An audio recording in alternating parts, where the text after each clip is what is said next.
It's been a few days since the end of the Seattle Mariners season. We were there when we got to watch the Astros celebrate at T-Mobile Park on the field while the Mariners unfortunately were sent home. In heartbreaking fashion, 18 innings were played, only one run was scored. Unfortunately, it was by the Astros. But what if I told you the Seattle Mariners were the real winners of the ALDS between Seattle and Houston? That's right, the Mariners are out on top of Houston, and not in the way you think. Let me explain. There are so many feelings that you could have because of this series. You could be sad, you could be super happy, you could be mad. There are so many different things that you can feel, but if I'm being honest with you, just enjoy it, man. The Seattle Mariners made the playoffs. They broke the drought. And I know we have people like Carlos in our comments talking crap and being all mad, hashtag mad online, but my goodness, this was such a good season for the Seattle Mariners, and it was so much fun to watch. I don't know how you could be mad at this. And the fact of the matter is, nobody in their right mind went into that series with the Astros saying that we are going to go beat up on the Astros. But the Mariners came closer than I thought they ever would in beating up on the Houston Astros in the American League Division Series. Even though the Houston Astros went on Twitter and tweeted some things that were like, yeah, okay, there's a reason why a lot of people don't like your organization, and this is it. Oh, that's not so much. So?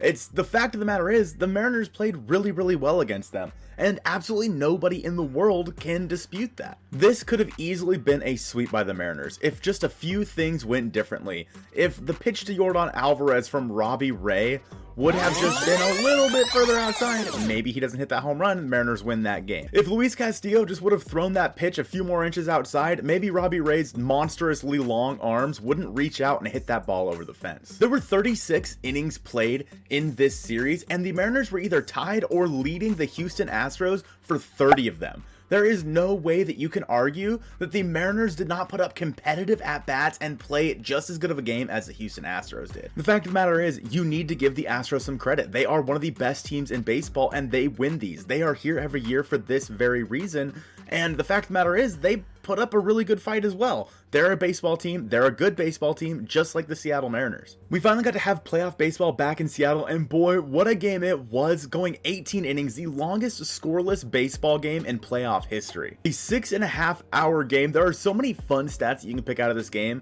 but for what it's worth, the Mariners held down one of the best lineups in baseball to only one run that was on one single hit from the Houston Astros. Both teams' pitching staffs were so good that night that it was just impossible to see anybody scoring more than one run. And time again, the Mariners had the chance to win it in the bottom half of the inning, and they unfortunately did not get there. But you also had time and time again where you could see the Astros pulling it out in the top half of the inning. How many times did they have to go through someone like Yordan Alvarez, Jose Altuve, Jeremy Pena, before one of them finally did damage? In that final game of the series against the Astros, if I remember correctly, the Mariners held like Jose Altuve and Yordan Alvarez to like 0 for, I don't know, 13 or something like that, something insane, 0 for 13. And the fact of the matter is, that's not something that you do all that often. George Kirby showed that he is ready to take that next step, and when you had the entire bullpen go out there and give it their all every single inning, I mean, come on, man, you gotta give him some credit. And I gotta give credit to you guys as well, because for the most part, you've all been really kind, especially the Houston fans in the comments, talking about how good of a series this was. Of course, you have those certain people that are like, bruh, who's your daddy? But my dad's name is Jeff, so I don't know what they're talking about.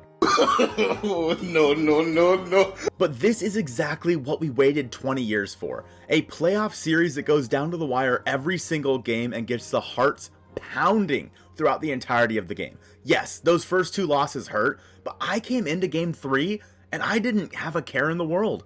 I realistically went into it saying, you know what?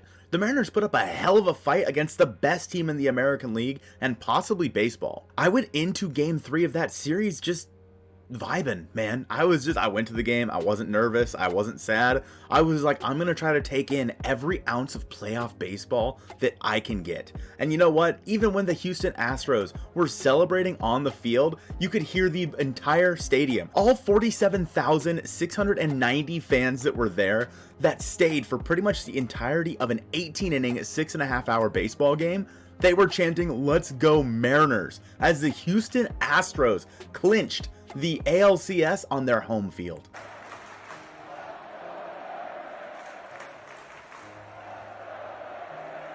That is playoff baseball, folks. That is what we've been working for the last 20 years for. Whether you like it or not, sometimes the good teams are just going to get knocked out. Look at the Dodgers. A 111-win team made it no further than the Seattle Mariners did.